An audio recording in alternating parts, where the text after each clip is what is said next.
बोलो गणेश महाराज को కాబట్టి గణేష్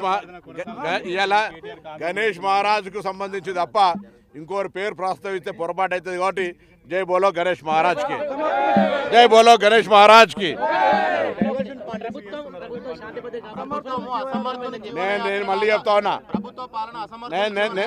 నేను మళ్ళీ చెప్తా ఉన్నా 10 సంవత్సరాల అధికారంలో ఉన్నోళ్ళు 10 నెలల్లోనే అసహనానికి గురై శాంతి భద్రతలకు భంగం కలిగిందని ప్రజల్లో విశ్వాసం సన్నగిల్లే విధంగా మాట్లాడితే పొరపాటు అవుతుంది. 10 సంవత్సరాలు పరిపాలించారు. ప్రతిపక్షంలో ఉన్నవాడు అధికారంలో ఉన్నవాడి కంటే ఎక్కువగా శాంతి భద్రతలు కాపాడడానికి సహకరించాల్సిన అవసరం ఉంటుంది. కానీ శాంతి భద్రతలు ఉండొద్దు, రాష్ట్రం అల్లకల్లోలం కావాలి, ఘర్షణలకు నిలయం కావాలని కోరుకుంటున్నట్టు అనిపిస్తుంది వాళ్ళు మారు మాట్లాడుతుంటే. ఇదే అంశం మీద శాసనసభలో చర్చ జరిగింది. ఆ రోజు నేను కూడా మాట్లాడినా. హైదరాబాద్ బ్రాండ్ ఇమేజ్కి దెబ్బ తగిలే విధంగా కొంత కుట్ర జరిగేటువంటి విధంగా వ్యాఖ్యలు కనిపిస్తూ ఉన్నాయి.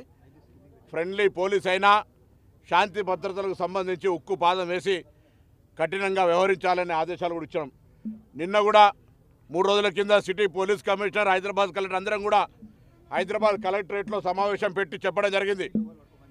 ఈ 17-18 తారీఖు దాకా ఎటువంటి రాజకీయ ప్రకటనలు, సమావేశాలు, ఎటువంటి కార్యక్రమాలు జరగకుండా నిమజ్జనంకు సంబంధించిన దాని మీద ప్రత్యేకమైనటువంటి చర్యలు తీసుకోమని కోరుతా ఉన్నాం. రాజకీయపరమైనటువంటి పార్టీ ఫిరాయింపులకు సంబంధించి న్యాయస్థానంలో ఉంది. ఆ అంశానికి సంబంధించిన న్యాయస్థానము శాసనసభ వేదికగా జరిగే అంశం మీద మీరు ఒకవేళ నిజంగానే రాజకీయపరమైన విమర్శలు చేసుకొని కొట్లాడుకోదలుచుకుంటే వినాయక నిమజ్జనం తర్వాత చేసుకోండి, కొంతసేపు విరామమని కోరుతూ దయచేసి ఎవరు కూడా ఇంక్లూడింగ్ కేటీఆర్తో సహా ఇంక్లూడింగ్ కేటీఆర్తో సహా అందరికీ తెలియజేస్తా ఉన్నాం. దయచేసి నిశ్చింతగా ఉండండి. పరిపాలించే తాకత్ మీ ఒక్కరికి ఉందనుకోవద్దు. కాంగ్రెస్ పార్టీకి వెన్నతో పెట్టిన విద్య పరిపాలించడము, శాంతి భద్రతల్ని కాపాడడం. నేను హైదరాబాద్ ఇన్ఛార్జ్ మంత్రిగా ఉన్నాను.